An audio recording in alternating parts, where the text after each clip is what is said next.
Hello everyone, welcome back to my YouTube channel. I am Kritarth Melkani और आज का ये वीडियो आप सभी टर्म वन स्टूडेंट्स के लिए बहुत इंपॉर्टेंट होने वाला है बिकॉज इसमें हम करेंगे chapter 4 India people and economy से जो है आप लोगों का ह्यूमन सेटलमेंट्स उसके कुछ इंपॉर्टेंट मल्टीपल चॉइस क्वेश्चंस।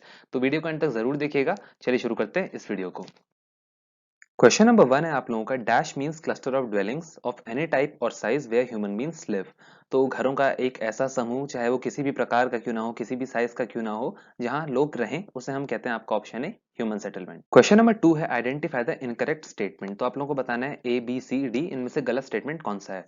तो इसमें गलत स्टेटमेंट आप लोगों का सी है, sparsely located settlements are called urban settlement, ऐसा ये बोल रहा है। देखो, स्पार्सली लोकेटेड का मतलब होता है बिखरी बिखरी। कभी आपने कोई सिटी देखी है जो बिखरी बिखरी होगी, आपका एक शॉपिंग मॉल आप लोगों का 1 किलोमीटर दूर है, उसके फिर बीच में पूरा गैप है, ऐसा नहीं होता ना। बट विलेजेस में आप देख सकते हो कि एक विलेज है, उसमें हो सकता है एक घर आप लोगों का मतलब एक एक प्रॉपर पोजीशन पे है किसी प्लेस पर, और अब हो सकता है आप देखो कि दूसरा घर जो होगा उसके 1 किलोमीटर या 1.5 किलोमीटर दूर हो सकता है। बट आप लोगों की जो अर्बन सेटलमेंट्स होती है वो स्पार्सली लोकेटेड नहीं होती, मतलब दूर दूर बिखरी बिखरी नहीं होती है। तो इसलिए गलत था स्टेटमेंट, एंड आप लोग देख सकते हो जो करेक्ट स्टेटमेंट्स हैं।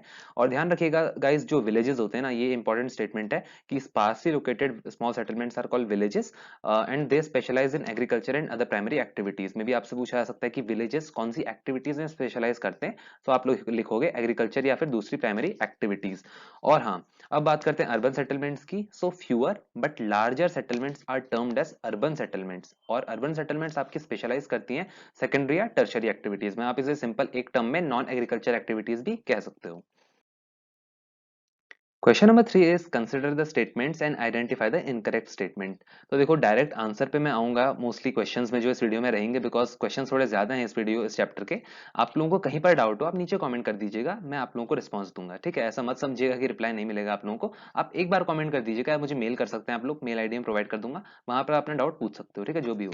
तो करेक्ट आंसर इसमें सी होगा, जो इनकरेक्ट स्टेटमेंट है। और वो इनकरेक्ट इसलिए बिकॉज ये कह रहा है rural and urban settlements are same in terms of social relationship, attitude and outlook. ऐसा नहीं है। देखो, एक जनरल जो आप लोगों का पैटर्न ऑब्जर्व किया जाता है वो ये होता है कि जो रूरल पीपल होते हैं ना, मतलब जो विलेजेस में रहते हैं, उनके बीच जो सोशल रिलेशंस होते हैं they are kind of intimate, मतलब बहुत क्लोज रिलेशंस होते हैं। आप कोई किसी का चाचा होगा, कोई किसी का ताऊ होगा, मतलब इस तरह से बहुत क्लोजली रिलेटेड दे आर। कभी मतलब कोई इमरजेंसी के टाइम पे आप एक जनरली देखा जाता है कि विलेजेस में साथ आप लोग एक तरह से लोगों का साथ देते हैं।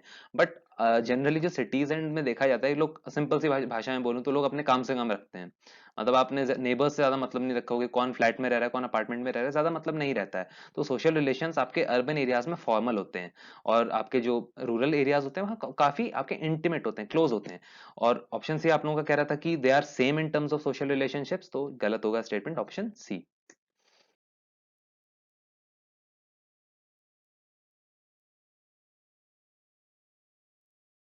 Question number 3 is through which of the following functional relations established between rural and urban areas। तो किस माध्यम से आप लोगों को जो ऑप्शंस दिए हुए हैं, बाय विच आपके मींस जो अर्बन एरियाज हैं रूरल एरियाज हैं उनके बीच एक फंक्शनल रिलेशन एस्टेब्लिश होता है। तो ये है आप लोगों का ऑप्शन है through means of transport and communication. Transport and communication के द्वारा, फॉर एग्जांपल आपके जो रॉ मटेरियल्स हैं वो विलेजेस से आपके सिटीज में जाते हैं प्रोसेस होने के लिए इंडस्ट्रीज में, थ्रू ट्रांसपोर्ट नेटवर्क, ठीक है। और वही फिनिश्ड गुड्स आते हैं आपके रूरल एरियाज में, आपके फिनिश्ड आप प्रोडक्ट्स कह सकते हो, वो आते हैं आपके ट्रांसपोर्ट एंड कम्युनिकेशन के द्वारा। तो करेक्ट आंसर इसमें ए होगा। देखो, एक फंक्शनल रिलेशनशिप है आप लोगों के रूरल एंड अर्बन एरियाज के बीच, दोनों सेपरेट नहीं है, they are link to each other, okay. तो करेक्ट आंसर ए होगा। एंड आप देख सकते हो cities are nodes of economic growth, provide goods and services to both urban and rural dwellers. और रूरल ड्वेलर्स को जो ये आपके गुड्स प्रोवाइड करते हैं, they provide in return of food and raw material, क्योंकि आपके गांव में अनाज उग रहा है, वो आपके जो शहर है वहाँ फैक्ट्रीज हैं, वहां जाके आपका पार्ले जी बिस्किट बन रहा है। तो इससे आप समझ सकते हो कि दोनों रिलेटेड हैं। तो करेक्ट आंसर ए होगा। Question number 4 is types of the settlement are determined by. तो जो सेटलमेंट के टाइप्स होते हैं वो डिटरमाइन किन दो फैक्टर्स पे होते हैं। सो इसमें करेक्ट आंसर है आप लोगों का D, both A and B, यानी एक्सटेंट ऑफ बिल्टअप एरिया, कि किस एरिया में आप लोगों की जो सेटलमेंट है वो बनी हुई है, कितने स्क्वायर मीटर्स में, कितने आपके स्क्वायर फीट में। और दूसरा है आप लोगों का इंटर हाउस डिस्टेंस, कि दो घरों के बीच में आप लोगों की डिस्टेंस कितनी है, ठीक है। तो करेक्ट आंसर इसमें डी होगा। क्वेश्चन नंबर 5 है कॉम्पैक्ट और clustered village is universal feature in India particularly in. तो इसमें सिंपल सी ये बात कही गई है कि इंडिया में जनरली आपका यूनिवर्सल फीचर ये है कि विलेजेस में जो घर होते हैं आप लोगों के बहुत क्लोज क्लोज आपके सिचुएटेड होते हैं, ठीक है। एक कॉम्पैक्ट और क्लस्टर्ड विलेज मतलब बहुत सारे हाउसेज एक विलेज में काफी पास पास स्टेब्लिश हैं। तो ये पर्टिकुलरली कहाँ देखा जाता है, मतलब ये तो एक यूनिवर्सल फीचर है, पर खासकर ये पर्टिकुलरली किस रीजन में आपको देखने को मिलेगा। So the correct answer is option B, northern plains, जो आपका इंडो गैंगटिक प्लेन वाला रीजन आप कह सकते हो, उत्तर प्रदेश वाली पूरी रीजन, इसका जो रूरल एरियाज है वहां आप इस फीचर को देख सकते हो। तो करेक्ट आंसर बी होगा। क्वेश्चन नंबर 6 है which of the following is not a factor or condition responsible for having different types of rural settlement in India. ध्यान से पढ़िएगा, इज नॉट अ लिखा है, ठीक है। कई बार बच्चे गलती करते हैं, वो पढ़ते हैं इज अ, उनके दिमाग में होता है हाँ ये वाले फैक्टर्स, हाँ हमने बुक में पढ़ा है, इज अ फैक्टर ही पूछा होगा, बट बाद में फिर रिग्रेट करते हैं कि इज नॉट पूछा था, हमने देखा नहीं। तो देखो ऐसा ना हो, इसलिए क्वेश्चंस अच्छे से पढ़ने हैं आप लोगों को। तो बी करेक्ट होगा इसमें, इकोनॉमिक फीचर्स। और बाकी जितने आप देख रहे हो फिजिकल फीचर्स, जिसमें आप लोगों की नेचर ऑफ टेरेन यानी टाइप ऑफ लैंड, आप लोगों का क्लाइमेट, अवेलेबिलिटी ऑफ वाटर, ये सभी इंडिया में different types of rural settlement को इफेक्ट करता है। मतलब इन्हीं के कारण आप लोग के इंडिया में आप डिफरेंट टाइप के रूरल सेटलमेंट देख सकते हो। These are some factors. Culture and ethnic में आपके आते हैं caste, religion, social structure. And security में you have defence against thefts and robberies. कई बार एक तरह से थेफ्ट क्राइम से बचने के लिए लोग काफी आपके कॉम्पैक्ट वे में अपने घरों को सिचुएट करते हैं, मतलब they are situated in compact way, मतलब काफी पास पास घर होंगे टू अवॉइड थेफ्ट और क्राइम। ताकि ऐसा कहा जाता है ना कि अगर आप लोगों का घर काफी पास पास होगा तो चोरी कम होंगी, मतलब चोरी कम इन द सेंस कि चोरों को डर लगेगा कि मतलब एक साथ लोग आ गए तो। और जो दूर फार ऑफ सिचुएटेड घर होते हैं, मतलब जो किसी उसमें बहुत सुनसान उसमें घर होगा, वहां चोरी होने के ज्यादा चांसेस होते हैं। तो सिक्योरिटी फैक्टर ये होता है आप लोगों का। करेक्ट आंसर इसमें बी होगा। क्वेश्चन नंबर 7 है rural settlement in India can be put into dash types. तो सिंपल सा स्टेटमेंट या क्वेश्चन आपको कहूं कि रूरल सेटलमेंट इंडिया में कितने प्रकार की होती हैं। तो ये है आप लोगों का ऑप्शन सी, 4 टाइप्स। और देखो 4 टाइप्स ये कौन से हैं, क्लस्टर्ड, एग्लोमेरेटेड और न्यूक्लिएटेड। इन तीनों सेटलमेंट्स का मतलब एक ही है, ठीक है। क्लस्टर्ड या आप कॉम्पैक्ट का आप कैसे कह सकते हो, इनके अलग अलग नाम है। कभी आपका एग्लोमेरेटेड करके पूछे तो कंफ्यूज मत होइएगा, it still means the same clustered. और कई बार न्यूक्लिएटेड, और मेरा प्रीबोर्ड में गलत हुआ था वैसे कि मैंने जो न्यूक्लिएटेड था अपनी टाइम पर, इससे मैंने कुछ और समझा था, तो ये मेरा गलत हुआ। तो क्वेश्चन तो मुझे अच्छे से याद है उसके बाद। तो आपसे कहूंगा कि तीनों एक ही सेटलमेंट है, इनका नाम ध्यान रखिएगा। कई बार बच्चे पढ़ के जाते हैं क्लस्टर्ड सेटलमेंट, तो पढ़ के जाते हैं, ठीक है। आप एग्जाम में एग्जामिनर जब पेपर बनाते हैं ना, बच्चों को कंफ्यूज करने के लिए दे देगा एग्लोमेरेटेड सेटलमेंट क्या होती है या न्यूक्लिएटेड क्या होती है। तो कंफ्यूज नहीं होना है, it still means the same, clustered या कॉम्पैक्ट। तो और सेकंड हम कहते हैं सेमी क्लस्टर्ड, जैसे या फ्रेगमेंटेड। और देखो अगर आप लोगों को सेटलमेंट समझने में कोई डाउट है तो मैंने इस पे एक एक्सप्लेनेटरी वीडियो ऑलरेडी बनाया है, लिंक मैं डिस्क्रिप्शन में दे दूंगा, आप जाके वहां देख सकते हो। मैंने बहुत अच्छे से इन सारी सेटलमेंट्स को समझाया है, ठीक है। तो करेक्ट थर्ड है आप लोगों का हेमलेटेड, और फोर्थ होता है आप लोगों का डिस्पर्स्ड या आइसोलेटेड। ये नाम जो अलग अलग है ना, इनके तीन जो पर्यायवाची सिनोनिम्स है, इनको अच्छे से लर्न कर लेना, इसमें ही आप गलती करके आते हो। करेक्ट आंसर सी होगा, 4। क्वेश्चन नंबर 8 है which one of the following is the main feature of rural settlement. तो आपको बताना है दिए गए ऑप्शंस में से कौन सा रूरल सेटलमेंट का मेन फीचर है। क्या ऑप्शन ए है कि they derive economic needs from primary activities, बिल्कुल सही, ऑप्शन ए ही होगा। बिकॉज हम बचपन से पढ़ते आ रहे हैं कि रूरल सेटलमेंट में आप लोगों की जो पीपल होते हैं they derive from primary activities, मतलब जितनी भी उनकी इकोनॉमिक एक्टिविटीज होती हैं they are mostly dependent on agriculture, अगर बात इंडिया की जाए तो। करेक्ट आंसर ए होगा। Question number 9 is consider the following features and choose the correct title after associating them. तो देखो अब जैसे पहले से जब आप लोगों के टर्म वन नहीं होते थे ना, तो ये क्वेश्चन इस तरह से आते थे सिंपल की गिव 3 कैरेक्टरिस्टिक्स, आपके क्लस्टर्ड सेटलमेंट, हेमलेटेड सेटलमेंट, ऐसे पूछता था। पर अब उन्होंने अलग दिमाग चलाया है, वो टर्म वन में भी आप लोगों को ये इस तरह से पूछ रहे हैं जो डिमांड करता है आप लोगों को इनके कैरेक्टरिस्टिक पता हो। तो कहूंगा मैं आप लोगों को एक सिंपल एडवाइस कि जितने भी आपके टाइप्स ऑफ सेटलमेंट इस चैप्टर में, उनके 3-4 पॉइंट्स जो दिए हैं बुक में, अच्छे से आपको पता होनी चाहिए। देखो इस तरह का क्वेश्चन आपसे पूछा जाएगा कि आपको ये फीचर्स दिए हैं, अब आपको बताना है किस उसके फीचर है, किस सेटलमेंट के फीचर है। तो पहला कह रहा है सेटलमेंट इज कॉम्पैक्ट और क्लोजली बिल्ट अप एरिया, इसे देखते समझ जाना चाहिए, ये आप लोगों का होगा option C, clustered settlement. Clustered settlement में घर पास पास होते हैं, थोड़ा ध्यान रखिएगा इस चीज को। और जो उसमें बोला है the closely built up of area and its intervening streets present some. और हाँ, एक और क्वेश्चन आपसे इस तरह से पूछा जा सकता है कि वो कौन सा सेटलमेंट पैटर्न है, ह्यूमन सेटलमेंट, जो आपको recognise, it shows recognisable pattern like geometric shape आपको दिखाता है, या रेक्टेंगुलर, रेडियल, लीनियर, इस तरह के पैटर्न दिखाएगा। तो इट्स आपका ऑप्शन सी, क्लस्टर्ड सेटलमेंट, ठीक है। और ये कहाँ फाउंड होता है, this is found in fertile alluvial plains and in the north eastern states. Question number 10 है consider the following features and choose the correct title after associating them. So again हमारे पास फीचर्स हैं। पहला feature कह रहा है more often such a pattern में result from segregation of fragmentation of a large compact village, की एक बहुत बड़ा कॉम्पैक्ट विलेज था जहां घर बहुत पास पास थे, अगर वो दो पार्ट्स में डिवाइड हो जाए तो इस टाइप की सेटलमेंट बनती है आप लोगों की। थर्ड है they are found in Gujarat plains and some parts of Rajasthan. So this is your option B semi clustered or fragmented settlement. और देखो इसका एक और पॉइंट है, आप लोग देख सकते हो, और अगर इसके एक्सप्लेनेशन में कोई डाउट है यार तो मैंने वीडियो ऑलरेडी अपलोड किया है, वहां जाके देखो। मैं नहीं चाहता कि आप लोगों के लिए एमसीक्यू वीडियो बहुत बड़ा हो जाए, ठीक है, इसीलिए मैं इसे थोड़ा लिमिटेड टाइम फ्रेम के अंदर कराना चाहता हूं। तो करेक्ट आंसर इस पे बी होगा। क्वेश्चन नंबर 11 है which of the following factors has necessitated compact villages in Bundelkhand and Nagaland. तो अब आपको बताना है कि बुंदेलखंड रीजन और जो नागालैंड है उसमें ऐसा क्यों है, what is the main reason कि people live in compact villages. Simple सा क्वेश्चन, मतलब बहुत पास पास घरों में रहते हैं। This is your option D security और डिफेंस फैक्टर, ठीक है। क्वेश्चन नंबर 12 है in which of the following Indian state scarcity of water has necessitated compact settlement for maximum utilization of available water resources। तो वो India का कौन सा state है जहां पानी की स्कार्सिटी के कारण, या फिर आप कह सकते हो ताकि बेटर पानी का यूटिलाइजेशन हो, पानी वेस्ट ना हो, लोग बहुत पास पास रहते हैं। This is your option C Rajasthan, ठीक है। क्वेश्चन नंबर 13 है panna para palli nagla and dhani are examples of which of the following settlements. तो ये है आप लोगों का ऑप्शन डी हेमलेटेड सेटलमेंट्स के एग्जांपल। एंड अगर बात करें हेमलेटेड सेटलमेंट्स के फीचर्स की, तो यार मैंने फीचर्स दिए हैं, आप इन्हें पढ़ सकते हो। और ठीक है, चलो नेक्स्ट क्वेश्चन में बढ़ते हैं। करेक्ट आंसर इसमें डी होगा। Question number 14 is which settlement pattern in India appears in the form of isolated huts or hamlets of few huts in remote jungles or on small hills with farms or pastures on the slopes? So is this option A dispersed settlement, B semi-clustered settlement, C hamleted या D nucleated? तो इसमें correct answer है आप लोगों का A dispersed settlement, ठीक है। And extreme dispersion तो कुछ फैक्टर्स इनके आप पढ़ सकते हो डिस्पर्स सेटलमेंट के, कि इसमें जो मेन कॉज है कि इतना दूर दूर क्यों रहते हैं घर, तो इट इज बिकॉज ऑफ आपका terrain, the type of land, की type of land is not that much good and land resource base is also very weak, मतलब रिसोर्सेज इतने अच्छे नहीं होते हैं। इसके example Meghalaya, Uttarakhand, Himachal Pradesh and Kerala. Question number 15 है which of the following is not true about urban settlements. तो इसमें से दिए गए ऑप्शंस में से कौन सा अर्बन सेटलमेंट के रिगार्डिंग सही नहीं है, आप लोगों को बताना है। तो is it option A urban settlement are generally compact and smaller in size. Yes it is option A only. ये गलत स्टेटमेंट है आप लोगों का, और वो इसलिए देखो स्टार्टिंग से आप पढ़ लेते urban settlements are generally compact. हाँ ये बिल्कुल सही है यहाँ तक। एंड स्मॉलर इन साइज ऐसा नहीं है, ध्यान रखिएगा। Urban settlements are generally compact, मतलब क्लोज क्लोज आप देखोगे वहां पर जो बिल्डिंग्स हैं क्लोज क्लोज सिचुएटेड होती हैं, and they are larger in size, ठीक है। Urban settlements are larger in size, so the correct answer will be option A.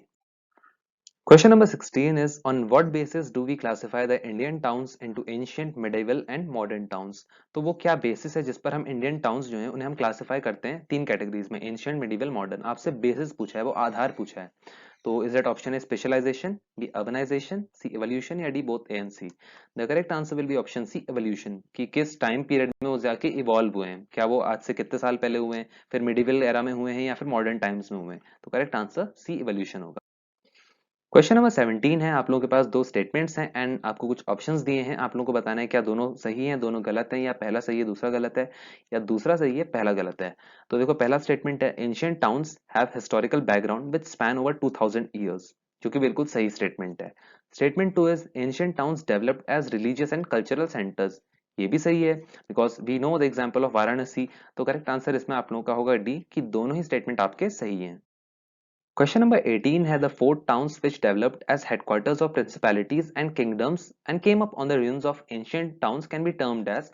so इन्हें हम टर्म करेंगे ऑप्शन में medieval towns, और प्रेजेंट डे आपके करीब 100 टाउन्स आज के दिन के वो कहीं ना कहीं medieval era में इमर्ज हुए, ठीक है। तो करेक्ट आंसर इसमें बी होगा।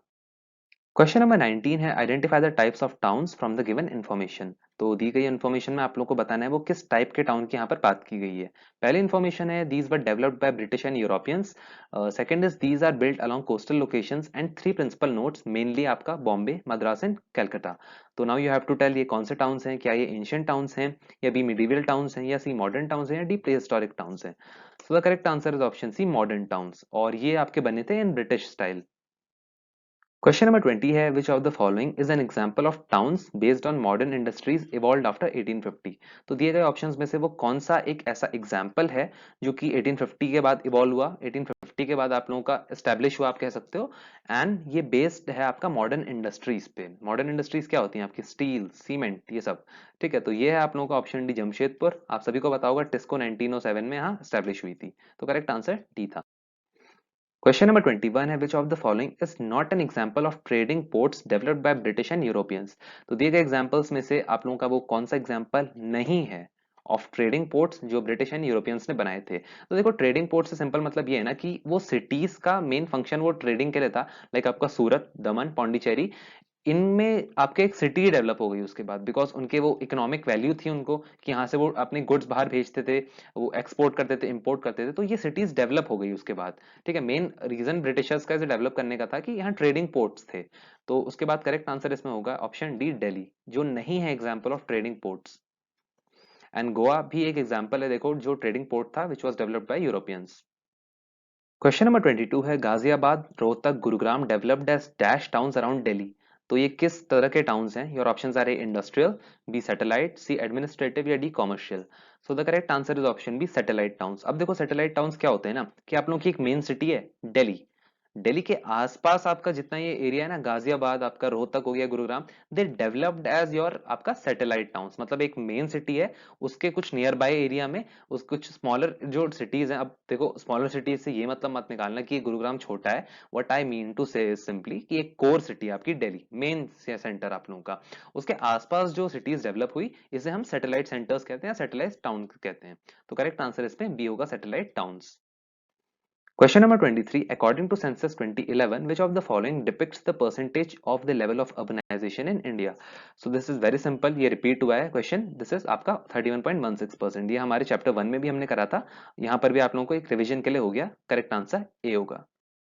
Question number 24 is assertion and reason based question. तो असर्शन आप लोगों को दिया है total urban population has increased 11 fold during 20th century, जिसका मतलब है जो इंडिया की अर्बन पॉपुलेशन है वो 11 गुना बढ़ गई है आपकी 20th सेंचुरी में। रीजन इसका दिया है enlargement of urban centres and emergence of new towns, जिसकी वजह से ऐसा हुआ है, ये बोल रहा है। तो आप लोगों को बताने क्या ये स्टेटमेंट सही है? तो सबसे पहले हम चेक करते हैं क्या दोनों स्टेटमेंट ट्रू हैं। बिल्कुल ट्रू है स्टेटमेंट्स। ऐसा बिल्कुल हुआ है कि हमारी जो एक तरह से अर्बन पॉपुलेशन थी ये इंक्रीज हुई है और 11 गुना बढ़ी है, आपकी एनसीईआरटी की एक लाइन कहती है। और रीजन भी इसका करेक्ट है कि जो अर्बन सेंटर्स का एनलार्जमेंट हुआ है, जो अर्बन सेंटर्स ग्रो हुए हैं उसकी वजह से ये हुआ है कि more people are shifting towards urban areas.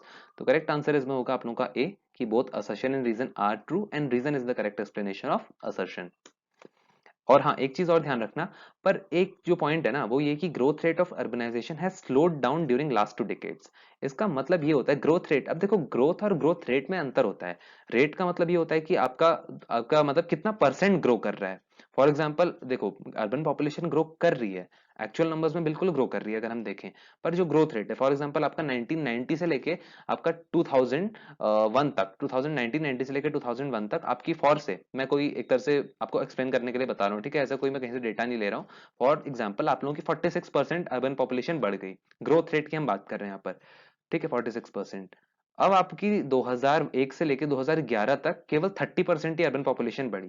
तो इसे हम कहते हैं कि जो ग्रोथ रेट है अर्बनाइजेशन का उसमें कमी आई है। देखो, एक्चुअल ग्रोथ हुई है पॉपुलेशन की, बट जो ग्रोथ रेट है, जो यानी पिछले डेकेड से आप लोगों का कंपैरिजन में आता है ना ग्रोथ रेट, पिछली बार आपकी 46% ग्रोथ हुई, इस जो ग्रोथ रेट 2001 से लेके 11 तक का था वो केवल 30% था। तो इससे आप समझ सकते हो कि जो ग्रोथ रेट ऑफ अर्बनाइजेशन है वो पिछले 2 दशक या डिकेड जिसे हम कहें उसमें स्लो हुआ है। तो करेक्ट आंसर इसमें ए होगा।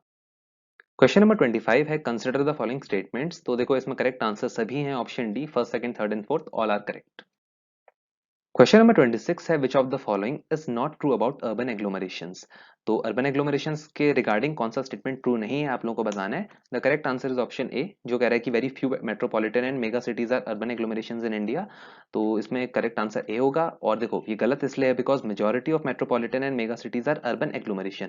अब ये अर्बन एग्लोमरेशन क्या होता है? लाइक मैं सिंपल आपसे बोलूं मुंबई, बेंगलुरु, कोलकाता, बट इसके बजाय अगर मैं आपसे बोलूं ग्रेटर मुंबई अर्बन एग्लोमरेशन या बेंगलुरु अर्बन एग्लोमरेशन, तो अर्बन एग्लोमरेशन में हम उसके आसपास के जितने इंपॉर्टेंट टाउन्स होते हैं ना या आउटग्रोथ्स होती हैं उन्हें हम साथ में काउंट करके बात कर रहे होते हैं।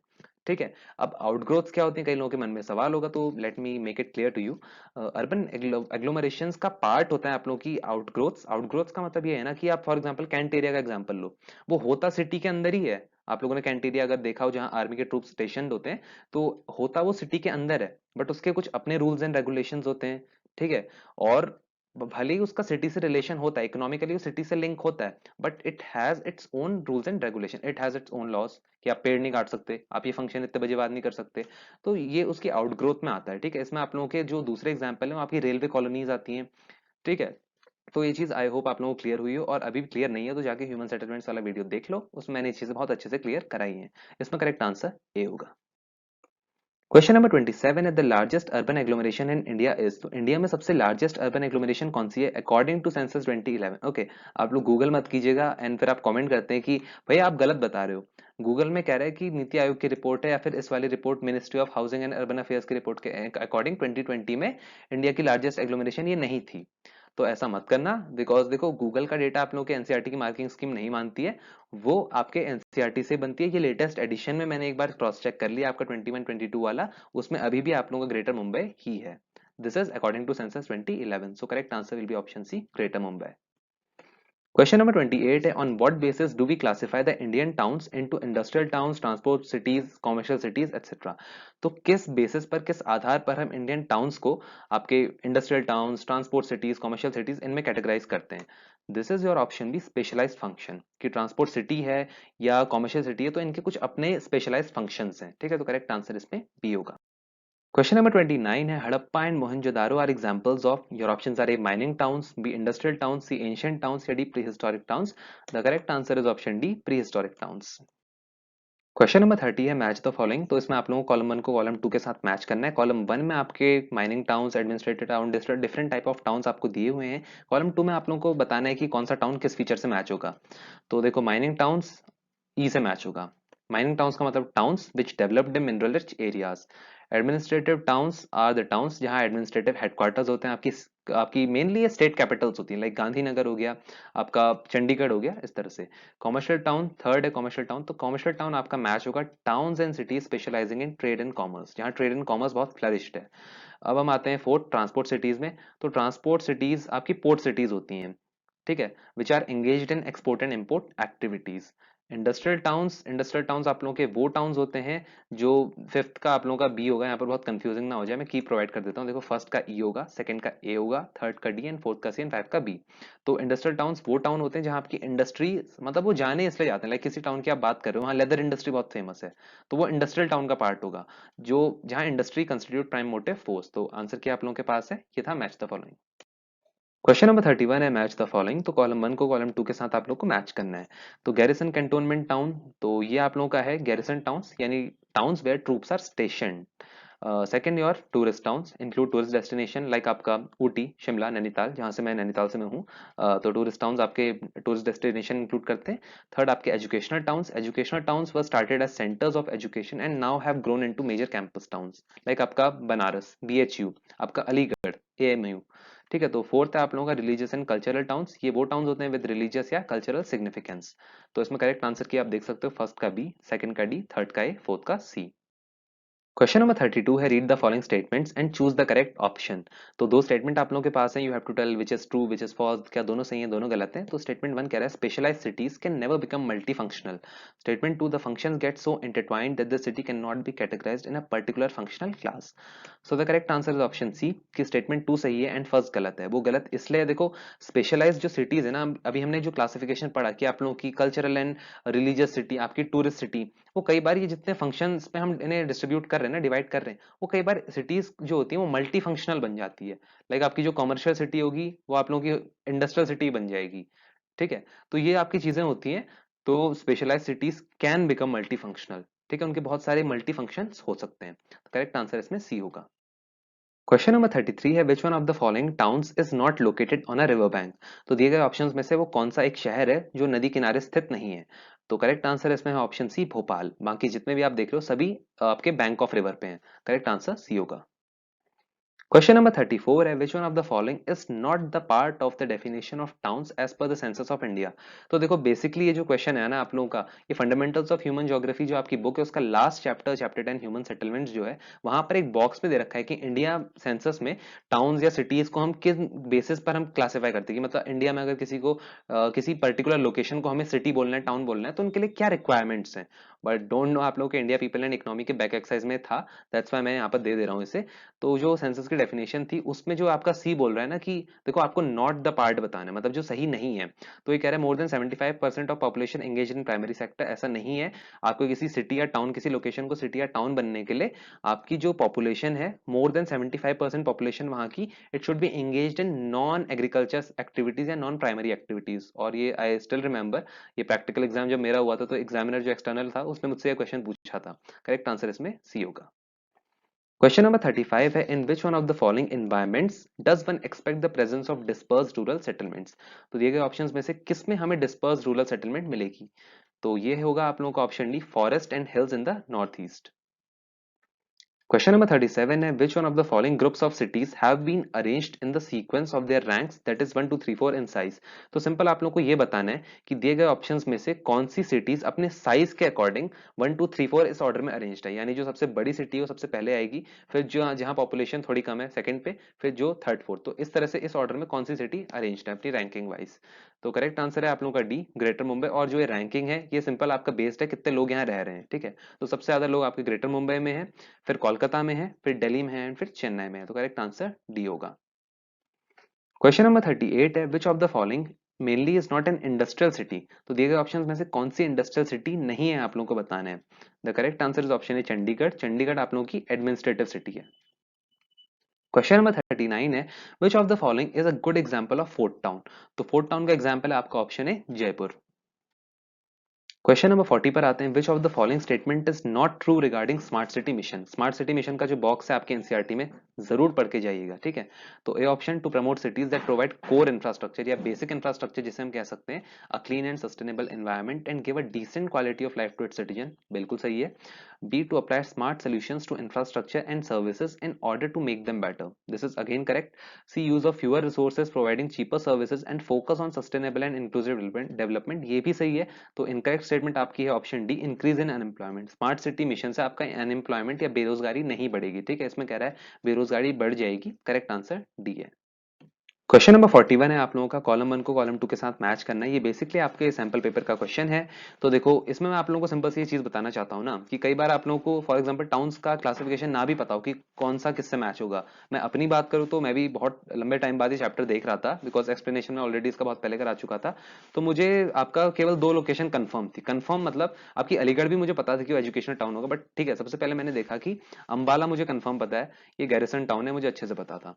तो अब मैंने नीचे कोड्स में देखा कि फर्स्ट का फोर्थ वाला आंसर किस वाले ऑप्शन में दिया है, यानी फर्स्ट का फोर्थ आंसर जो होगा अंबाला गैरिसन टाउन है, कौन से कोड में दिया है। तो मैंने देखा फर्स्ट का फोर्थ बी ऑप्शन में दिया, तो सीधे सीधे बी करेक्ट होगा। तो कई बार इन क्वेश्चंस में क्या होता है ना, आप लोगों को भले ही सारे ना भी आते हो, आपको 2 पता है, तो आप उसमें से एलिमिनेट करके आंसर तक पहुंच सकते हो। तो इसलिए मैंने क्वेश्चन रखा था यहाँ पर।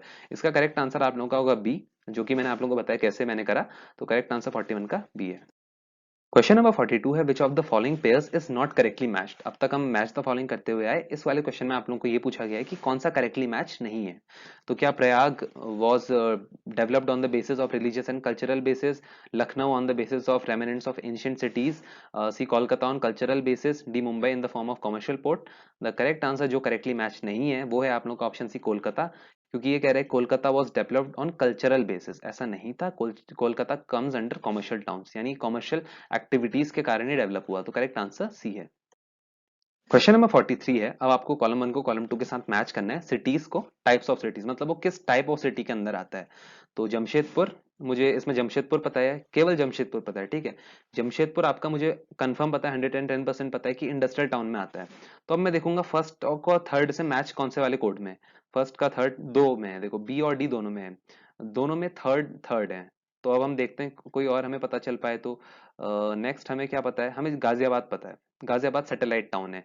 तो थर्ड का सेकंड है, ये हमें जो कंफर्म पता है। मुझे केवल 2 पता है, ठीक है। जो 5 पूछे हैं क्वेश्चन में मुझे 5 नहीं पता, मुझे केवल 2 ही पता है। गाजियाबाद सैटेलाइट टाउन है, ये भी मुझे पता है। तो थर्ड का सेकंड किस में है।